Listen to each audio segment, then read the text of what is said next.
for sticking with me after that small interlude. Now, I'm down here at Pewes Lagoon, which is in Richmond, part of the Hawkesbury here. Many locals will be familiar with this location. If you're not, it's not so much about the location for today's video. All I'm after in today's video is helping you get familiar with your camera and getting to know your settings and dials and buttons and things. Now, this might sound very, very trivial when it comes to photography.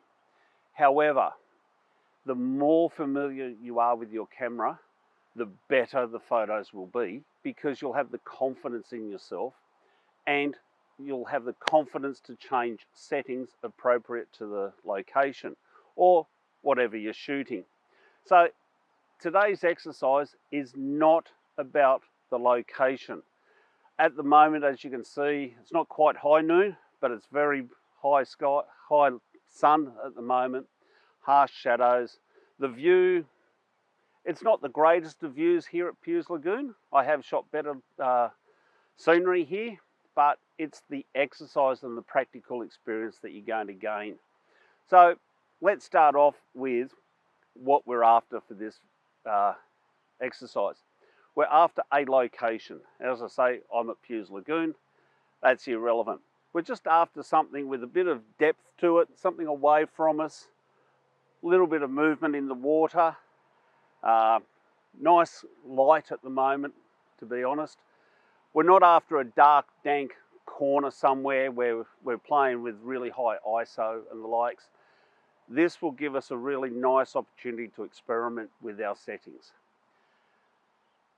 Once you've done it in one location, I really suggest you find other locations to do the same exercise. Go and stand on the side of the road with moving cars, moving traffic. Now, you might be able to hear a little bit of the traffic. There's trucks and cars going past. I apologise. Again, it's not about getting the shot. It's just a location. So, what are we going to do? First off, the idea is to get a good photo, and then we're going to improve on that. Now, one of the biggest steps and one of the things that most people that I talk to are hesitant about is getting onto manual settings. We're all fine with our phones. We turn the phone camera on, we hold it up, we go snap. And that's the phone camera taking control of absolutely everything. To get a right photo, a good photo, we want to be in control, and there's varying limits of control. Shooting on auto gives you what your camera manufacturer thinks is a good shot. It uses algorithms, maths, averages, and it gives you what it thinks is what you want. That may not be what you want. So by shooting on manual, you have full control over all your settings. Now, there's many things that go into making a good photo, but the three simple basics that you really need to start with is shutter speed, aperture, and ISO. Now, those three things I actually talk about in my workshops. I have my free workshop online that's about an hour's worth of videos, and it will give you the basics on all of those. I have my face-to-face workshops as well, where we go further in depth. So today I'm going to find somewhere in the middle. Okay, so let's start with shutter speed. So the shutter speed is how long your camera is open to photograph the scene and what you're shooting. Okay, it can vary from 1/4000th of a second on average with most cameras, through to being open for 30 seconds.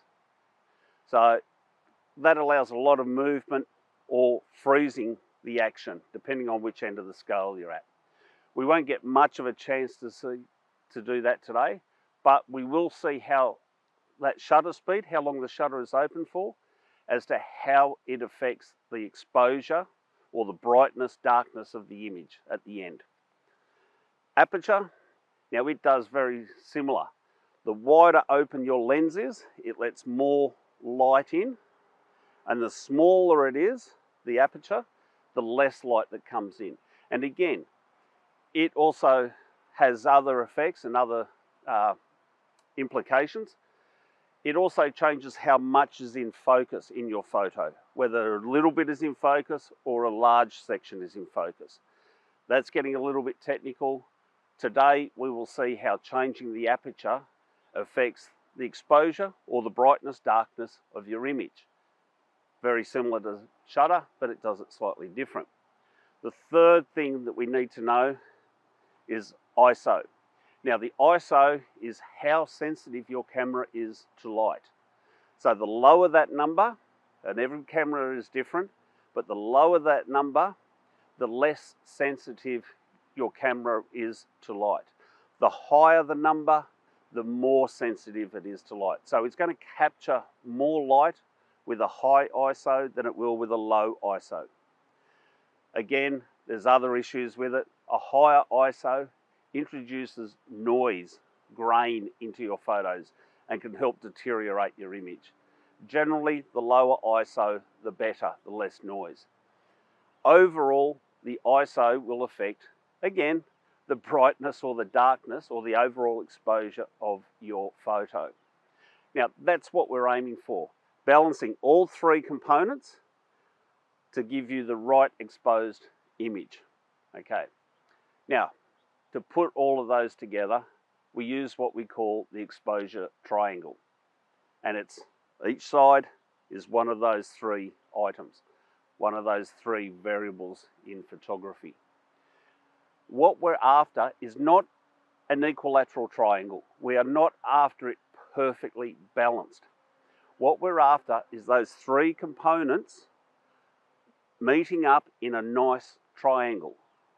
In other words, we don't want gaps in the corners and we don't want those edges extending past where they meet. As long as those three are in balance, we get a good exposure and a good photo. So let's get into actually taking some photos now. We're here today and we're looking at getting off auto and onto manual. Now, a lot of people say to me there's other settings, there's aperture priority, shutter priority. I believe to be able to use them and use them properly, you need to understand the exposure triangle and manual settings to start with. Those other settings, shutter and aperture priority, they have a place in photography. If you use them, it doesn't mean that you're no good. It actually means you know how to use your camera properly to get the best photo. So, we're aiming today to get onto manual and understanding our camera a lot more and a lot better than what we do. So my first tip is turn up, find your location, find the scene that you want to shoot. As I say, I've just come down to Pewes Lagoon to do this today. And set your camera up on a tripod, find your the composition you want, the scene, and leave it. We're not changing the composition, we're not zooming in, zooming out. This is going to be very mathematical, very scientific in our approach, in that we're going to be changing one thing at a time. And I'm going to wait for this plane to go over.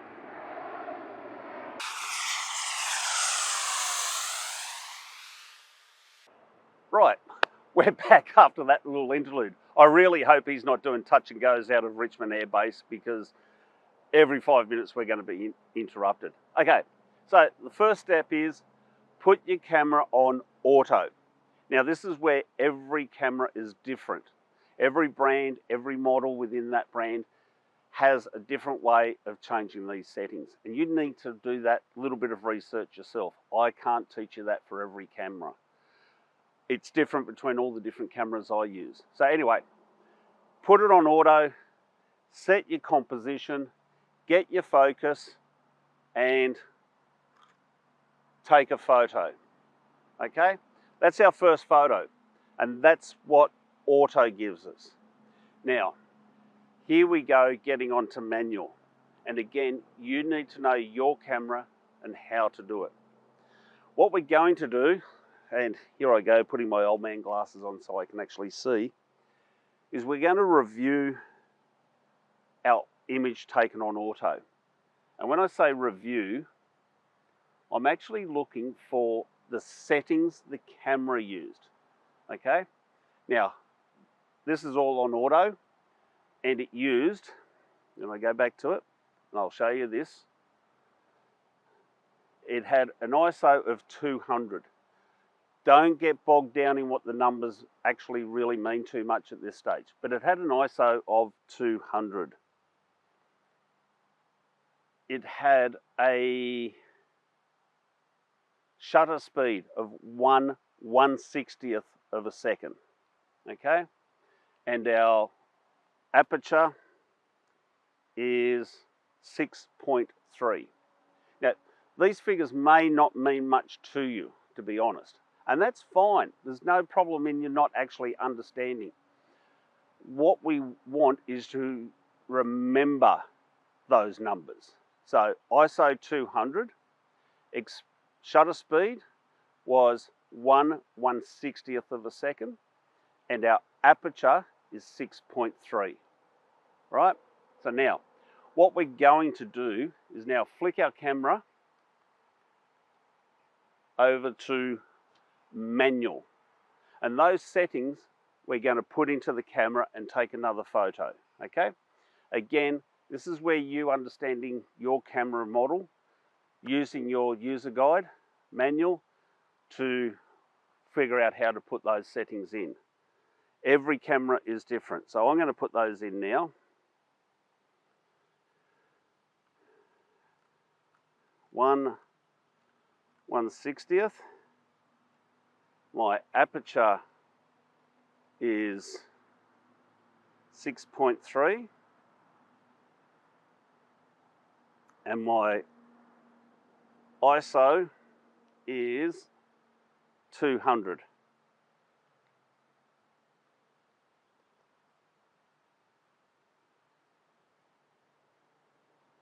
And what I will do now is take another photo, exactly the same.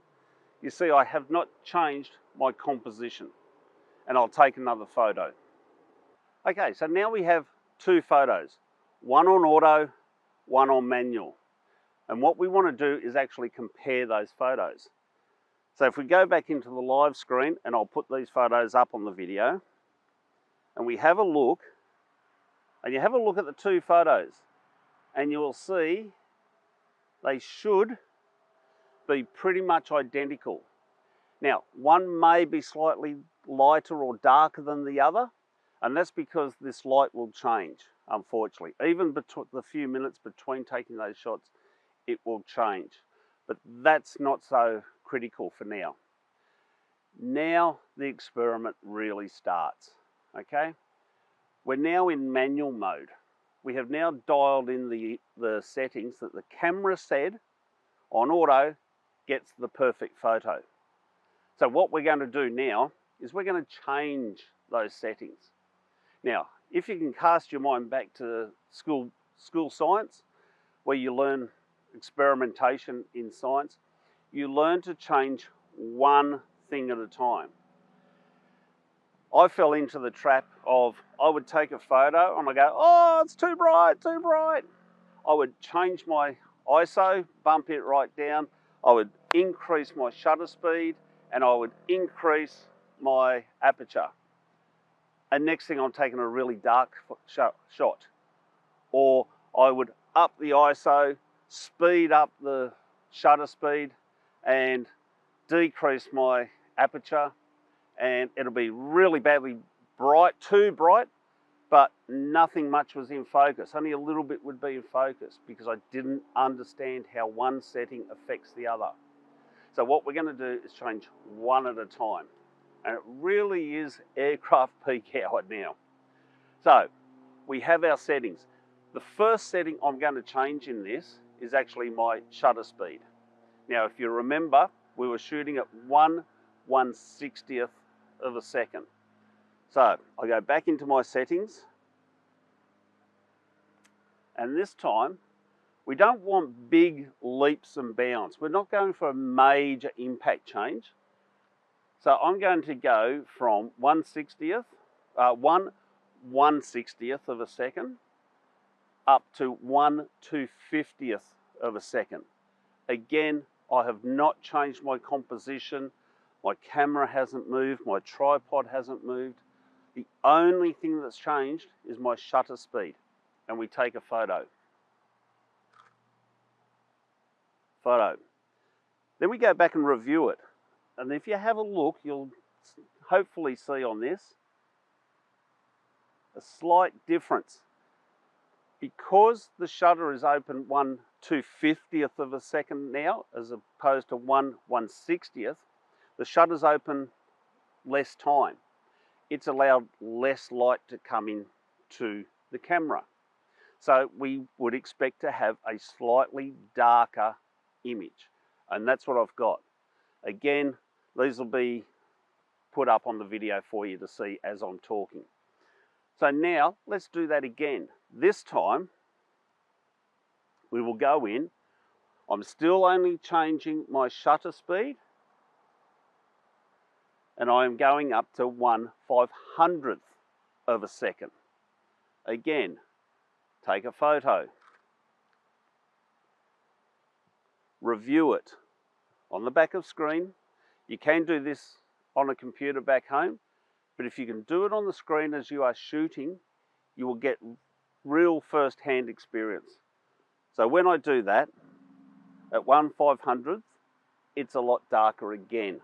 Now there's mathematics and there is physics behind how and why, and there's algorithms that explain it. I'm not going into that. But basically, the faster the shutter, the less light gets into our camera. So to speed this process up a little bit, I'm now going to go from 1/500th of a second to 1/2000th of a second. My ISO is still 200. My aperture is still 6.3. I'm only changing the shutter. And we go for a photo again. And we have a look, and it is almost a black splodge. Have a look at what we ended up with, a faster shutter. Less light's getting in, therefore it's a darker image. Now, to continue this, and I'm still only going with shutter, is I'm going to go back the other way, slow my shutter down. So I will go back to 1/160th, which is where we started. Remember these numbers, that's all we need to do. Just remember numbers. Now, 1/160th of a second. We have our original photo, and I'll put the original photo up now so that you can see what we have. I'm now going to go and slow my shutter down to 1/50th of a second. So the shutter is going to be open longer. Again, we take the photo and we have a look. What do you notice now? It's really bright. So we're letting too much light into our camera now, aren't we? It's not what we want. Well, maybe it is. Maybe it's your artistic vision. This is not to say it's wrong, and it's not to say it's right. Trust me, when it comes to judging on these things, photography is very, very subjective, and that's going to be another video all on its own, trust me. So, if we keep going with this theory, we're down to 1/150th. If we change it all the way to 1 second, again, we have not changed the position of our camera, our composition, or anything. We are taking a photo. And did you hear how slow that shutter was that time? Have a listen. Let's see if you can actually hear that. I'll do it again. That's a second. That's the shutter opening and closing for a second. Let's have a look at the photo. Yeah, total whiteout. Because that second has allowed every bit of light to come through into our sensor. And we end up with a whiteout. Okay? So, have you started, hopefully you've started to see how shutter opening and closing that shutter for longer periods of time or shorter periods of time affect the light coming in. Let's go back to our original settings. Again, you need to know your camera and how to change these settings, all right? So now I'm on 1/160th of a second. My aperture is 6.3 and my ISO is 200. All right, we're back to our starting point. Let's change the aperture this time, okay? So we go back into our settings, and from 6.3, I'm going to change my aperture down to 4.2, okay? That's 4.2 on this camera, this lens. Your camera may go to something different. And here come my planes again. All right, sorry about that. It's afternoon peak hour at the airport. So anyway, let's get back to it. I've gone down to 4.2 aperture on this. Now the aperture can be very convoluted and hard to explain and hard to understand as well. But basically, the smaller or the lower the number, the wider the aperture opens. The wider it opens, it lets more light into the camera, into the sensor. That's as simple as you need to understand it, okay? So let's take a shot at 4.2. There it is, and we have another look, and by comparison to our original photo, this is very bright, okay?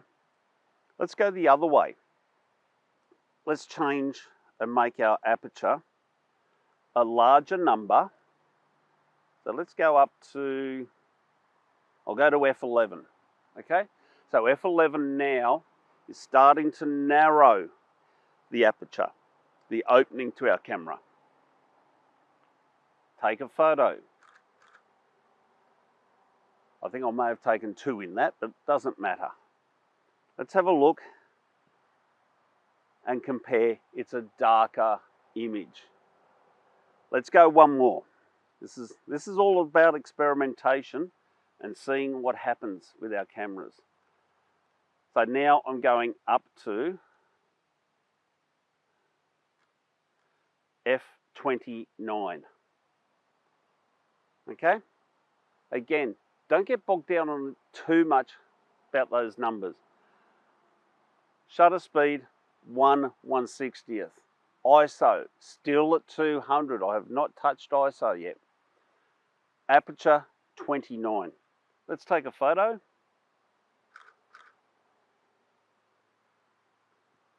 And as you can see, they are black silhouetted trees against a bright sky. So now you can see how opening the aperture up wide with a low number lets a lot of light through. An aperture with a large number is a very small opening, lets very little light through. And that's it. So that I don't go on and bore you too much, the next step of this process is to return back to those auto settings of 1/160th, aperture or f6.3, and ISO 200. Now you will probably find most of your cameras will be on an ISO of 200, which is almost at the bottom, or could be at the bottom of that ISO scale. Your next task when you go and do this is to repeat that process of changing ISO from 200, 400 to 1000. Just keep going up that scale and seeing how much brighter it comes. Once you've done that, the challenge then becomes balancing. So, for example, you go back to your original settings of 1/160th for shutter speed, f-stop or aperture 6.3, and ISO 200. And what the challenge is, and I put this out to you, is you need to work out whether that photo taken on auto is what you want. Is it too bright? Is it too dark? And which one setting would you change to get the photo that you want? Do you need to change the shutter so it freezes more action and lets less light in? Or do you want to let more light in to brighten it up? But that's your challenge. Remember, photography is very much artistic, and it's your interpretation of the scene that you see. Once you've really started to get your head around those three settings, as I said before, go out to different locations.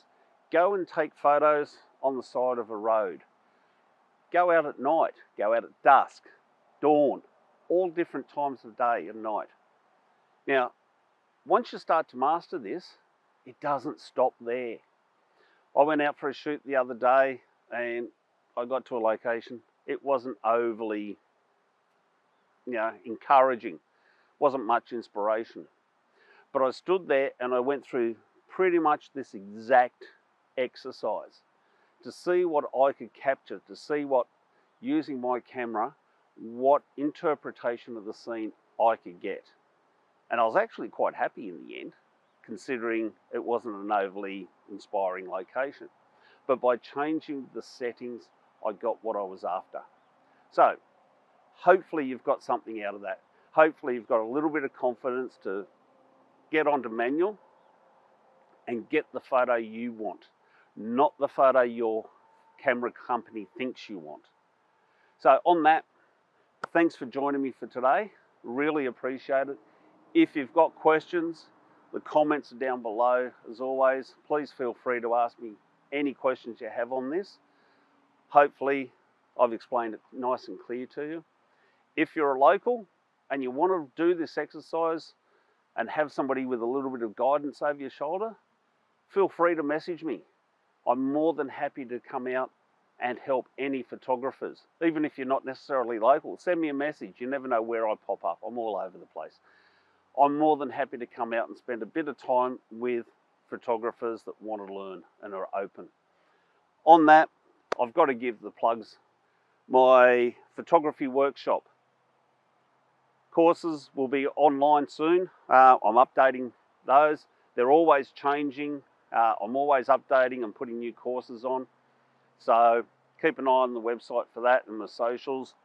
Don't forget, I have the free 1 hour online course to help get you started. Well worth just getting your head across it and getting some of these ideas and concepts down before you really head out. On that note, thanks very much. Don't forget to subscribe, hit the notification button as well. And also, if you know any beginner photographers, feel free to share this video with them, invite them along for the journey as well. On that note, I'm going to wrap it up here. I'm going to head back to the studio and I've got some photos to edit. I'll catch you all later. Thank you very much.